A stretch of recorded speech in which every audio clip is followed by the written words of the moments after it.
বা হেলিকপ্টারে যখন চড়ি তখন সে হেলিকপ্টার এত কাঁপে যে নিজের শরীরটাকে সামলে রাখাই কঠিন হয়ে পড়ে। সেখানে উনি গল্প লিখেছেন, বই লিখেছেন, এই সমস্ত বিশ্বাস করতে হবে। প্রেম করছে করবে কিনা সেটা বিজেপি বলে দিচ্ছে, ইলেকশন কমিশন বলে দিচ্ছে। এটা উন্মাদের মতো কথা লিখেছেন। এপাং ওপাং ঝাপাং আমরা সবাই ড্যাং ড্যাং বলে দেখি গোলা ব্যাং, কি প্রজাতির কি আছে ঠ্যাং। এটা কি কবিতা না জঞ্জাল আমি জানতে চাই। আমার কাছে এরকম বেশ কিছু বই আছে যেগুলো আমি পয়সা দিয়ে কিনিনি, কোনোদিন স্বপ্নেও ভাবতে পারি না পয়সা দিয়ে কিনবো। আমাদের যখন জোট ছিল মমতা ব্যানার্জি সেগুলো আমাকে উপহার দিয়েছিলেন, আমি সযত্নে রেখে দিয়েছি। সয়টব্বার ক্লাস 10-এ পড়তে উনি জেনেছেন। এটা কি একটা বিশ্বাসযোগ্য জিনিস? আমার তো হেঁচকি উঠছে, আমি যে কি বলবো আমি ভেবে পাচ্ছি। উনি ছবি এঁকে টাকা দেন, মানে শুনে মানে কি বলবো, বুকে একেবারে বুকটা ঠান্ডা হয়ে গেল।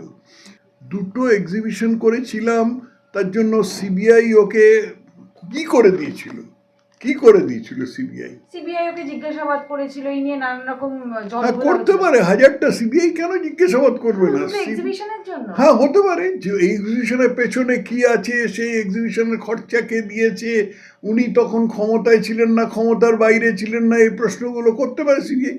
প্রশ্ন করার মধ্যে হাতি ঘোড়া কি আছে? গণতান্ত্রিক দেশ এবং সিবিআই একটা যথাযথ অধিকারপ্রাপ্ত সাংবিধানিক সংগঠন, তারা করতে পারে, অসুবিধে কি আছে? এত রাগের কি আছে? ওই শেষ ওই প্রথম কথাটা শুনে আমার তো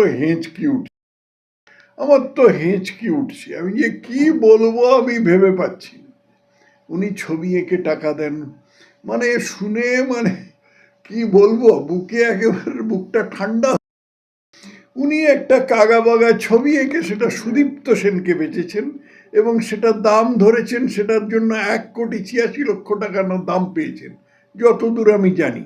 ওর ছবি কোনো একটা আর্ট ক্রিটিক দিয়ে একবার যাচাই করে দেখা যেতে পারে ওটা কি 1,86,00,000 টাকা দাম।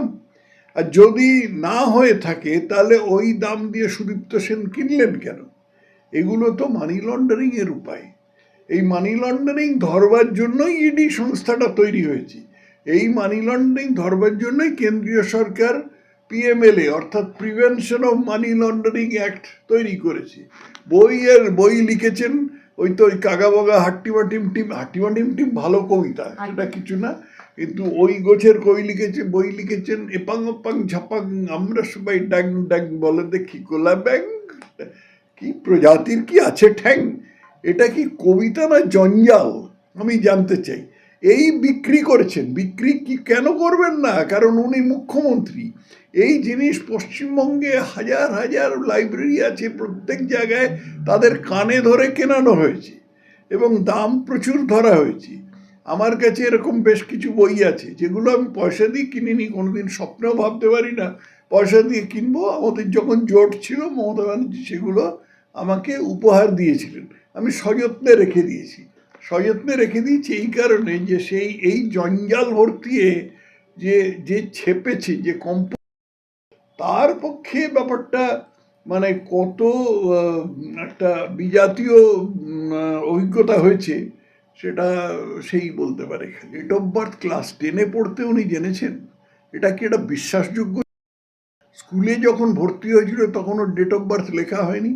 উনি কোন স্কুলে পড়েছিলেন জানি না, কিন্তু সেখানে যে কোনো স্কুলে ডেট অফ বার্থ লেখা থাকে, ডেট অফ বার্থ লেখা হয়নি, সে ডেট অফ বার্থটা ওকে জানানো হয়নি। উনি তো দাবি করেন যে উনি অবস্থাপন্ন ঘরের মেয়ে, ওর মাঝে মাঝে জন্মদিন হতো না, সেই জন্মদিনটা কোন দিনে হতো সেটা উনি জানতেন না। আশ্চর্য সবই, মানে উনি কি রাজ্যবাসীকে এত বোকা ভাবেন যে এই সমস্ত কথা বলবেন আর এগুলো সবাই গিলে খেয়ে নেবে? মোদিজির সঙ্গে হেলিকপ্টারে গিয়েছি, কিন্তু হেলিকপ্টারে আমার যা অভিজ্ঞতা সেটা হলো যে হেলিকপ্টার এত কাঁপে যে সেখানে বই লেখা যায় না। অন্তত আমি একটা বইয়ের কথা বলছি। হেলিকপ্টারে তো আমি 10 চড়েছি, তার মধ্যে আমি 2বার মোদিজির সঙ্গে চড়েছিলাম। হেলিকপ্টারে যখন যাই বা হেলিকপ্টারে যখন চড়ি, হেলিকপ্টার এত কাঁপে যে নিজের শরীরটাকে সামলে রাখাই কঠিন হয়ে পড়ে। সেখানে উনি গল্প লিখেছেন, বই লিখেছেন, এই সমস্ত বিশ্বাস করতে হবে? আমি আবার বলছি, উনি কি পশ্চিমবঙ্গের মানুষকে এত বোকা ভাবেন, এত বোকা ভাবেন যে এই সমস্ত মানে জঞ্জাল লোককে গিলিয়ে দেবেন? হতে পারত যদি সুভাষচন্দ্র বোসের লজিক্যাল ইনকনসিস্টেন্সি থাকতো বা ডিসক্রিপেন্সি থাকতো, তাহলে ডাকা হতো। যে গণতন্ত্রের অন্যতম নিয়ম হচ্ছে যে nobody is above the law, nobody is above the law, আইনের ঊর্ধ্বে কেউ নয়, তুমি যতই বড় হও না কেন আইন তোমার ঊর্ধ্বে। এইটা হচ্ছে আমাদের গণতন্ত্রের মূল কথা। পশ্চিমবঙ্গে মমতা ব্যানার্জি সকলের ঊর্ধ্বে, আইনের ঊর্ধ্বে এরকম বলতে পারেন, কিন্তু সুভাষচন্দ্র বসু কখনো বলেননি যে তিনি আইনের ঊর্ধ্বে। অতএব সুভাষচন্দ্র বসুকে ডাকা হতে পারত, হবার কোনো কারণ নেই, কিন্তু তর্কের খাতিরে বলা যায় হতে পারত। উনি তো প্রেমের জন্য ঢালা অনুমতি দিয়ে দিয়েছেন, ওর ভ্রাতৃবধূদের বলে দিয়েছেন তোমরা বাইরে গিয়ে প্রেম করতে পারো। হ্যাঁ, প্রেম করছে করবে কিনা সেটা বিজেপি বলে দিচ্ছে, ইলেকশন কমিশন বলে দিচ্ছে। এটা উন্মাদের মতো। আমি কি বলবো? তুমি কি নিয়ে ইন্টারভিউ করতে এলে আমাকে? স্যার সিঙ্গুরে যেতেই পারেন, উনি তো সিঙ্গুর তো পশ্চিমবঙ্গের মধ্যে, এই পশ্চিমবঙ্গের তো উনি মুখ্যমন্ত্রী, দুর্ভাগ্যক্রমে আছেন, আর খুব বেশি দিন থাকবেন না। সিঙ্গুরের চাষিরা যেখানে বিক্ষোভ প্রকাশ করছে যে আমাদের জমিগুলো নিয়েছে, কোনো রকম শিল্প হয়নি, সেই জায়গায় দাঁড়িয়ে সেখানে শিল্প হবে না, চাষও হবে না।